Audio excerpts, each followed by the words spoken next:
Onye ko bali ka mo ko sema. Likambo yo na iko na president le ba do ba ko pesa bilo ba to na bambote. Ni ko ba bambo ba ko pesa bilo ka na ta ko pesa bilo. Mais vision ba pesa yango yo. Oye bino ko interpréter yango te. Ok na ngo wapi eza perte.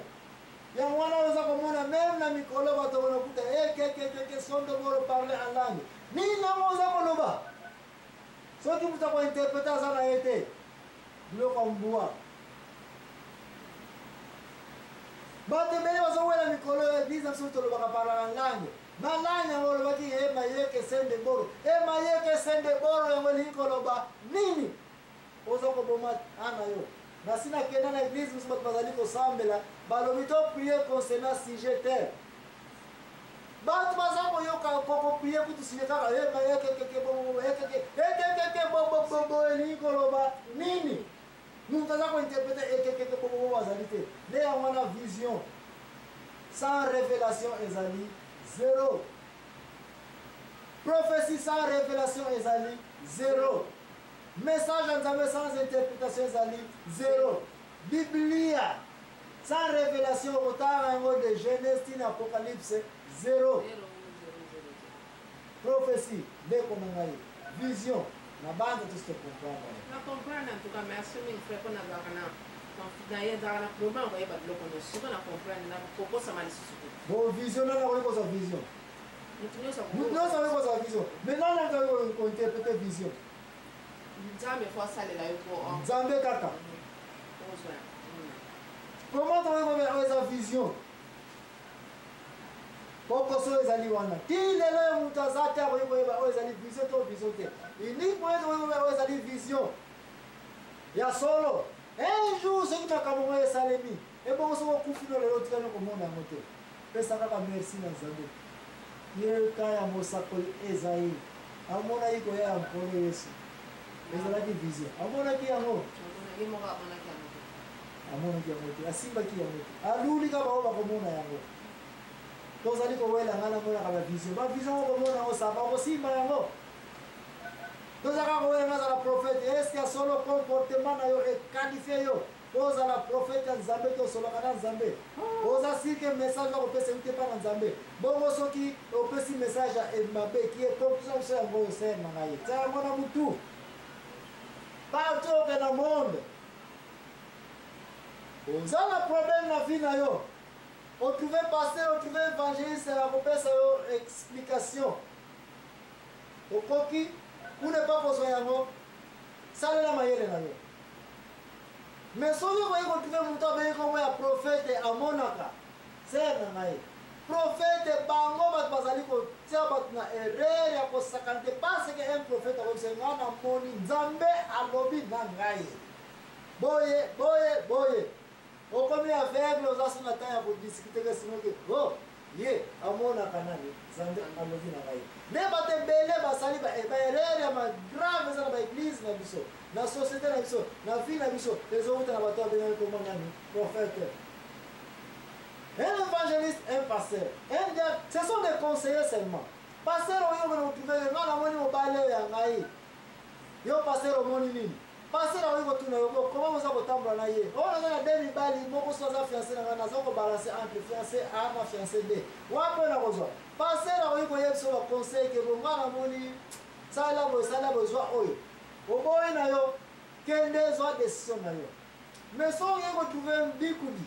On va dire comment dire que le prophète qui prospère. Nazana batimi bale bazo ngaba bala ngaye. Papa A na papa B. Bible de la prophète va ça capable de oh.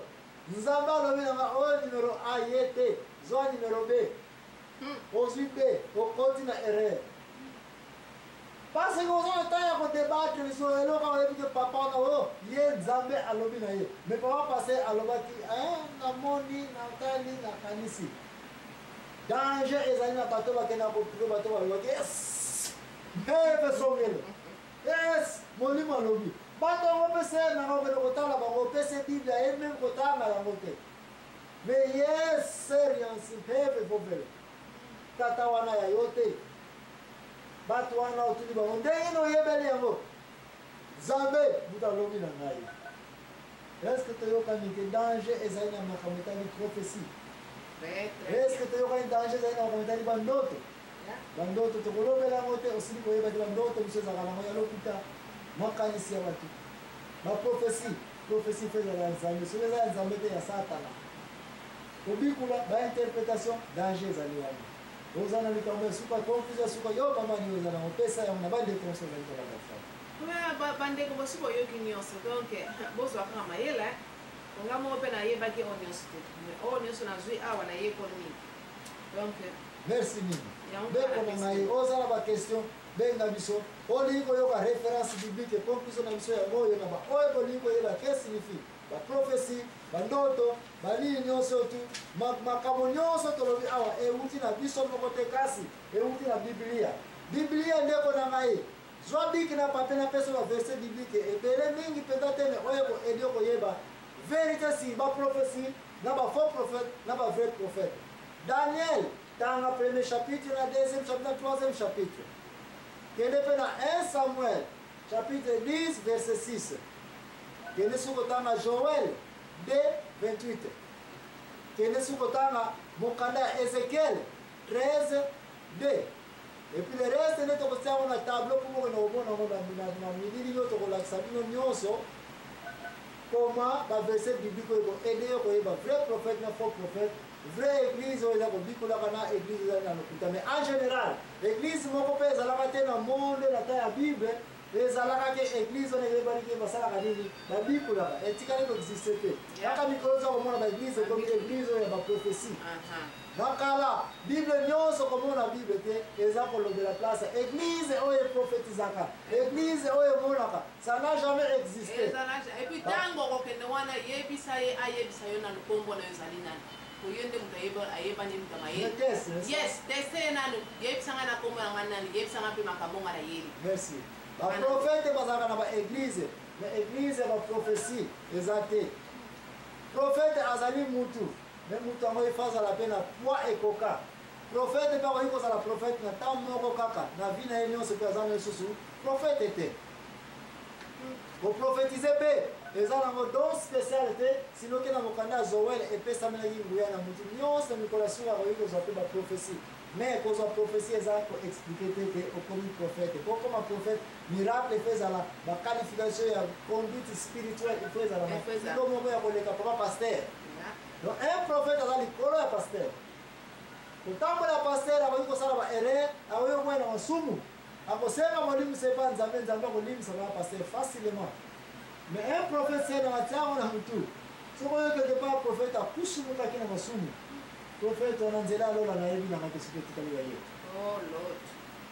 nzambe apambola bino misala ya prophétie towela yango te bible ezali korekomandeke bowela kokoma baprophète baprophétie kasi mpona édification ya église mpona kotambola malamu ya église me misala ya kiprophétie eza misala ya riske barole eleki danger na mokili oyo ya yo mondimi mpo ozwa yango ya kondima o babenga yo prophète soki oza kobenga baprophète ndeko nanga malamu kasi bengisa bana biso au revoir bamateya nyonso osili koleka ape kende kotanga baverset biblique opesi yo komisa oyeba yo moko soki ya solo ozali prophète mais te soki kosala yo moko oza kobenga baprophète ya koyeba koma otambolaka tala soki oza na degré ya baélysée nzambe apambola yo soki oza na degré ya ingénieur te bosala kombo ya prophétie bamosuku kutu azalaki na basi mibale prophète kaka bamosuku mpe kutu soki otali histoire na ye somo me baza kobenge nani mamambutu ngakutu nayebi fille moko ya bikulaka me nzoka ne cousin na ye na kati ya ndako aza kolala babalongaka na ye me na église ye mdoza nani prophétesse soki avumbulukaki wana bokanga ye chaque jour abikulaka me na ndako aza kolala abalongaka na propre cousin na ye kutu me na libanda kitaba na mutu libali bakoye kotia lito oyo bazalaki te nzoka naliaka na kati ya ndako nana na propre cousin na kati ya ndako me yandi nzambe apambola bino tozala mayele mateya oyo eye po ngai na yo tosala nini bobosana kobenga biso te na 081 089 12 74 nzambe apambola bino au revoir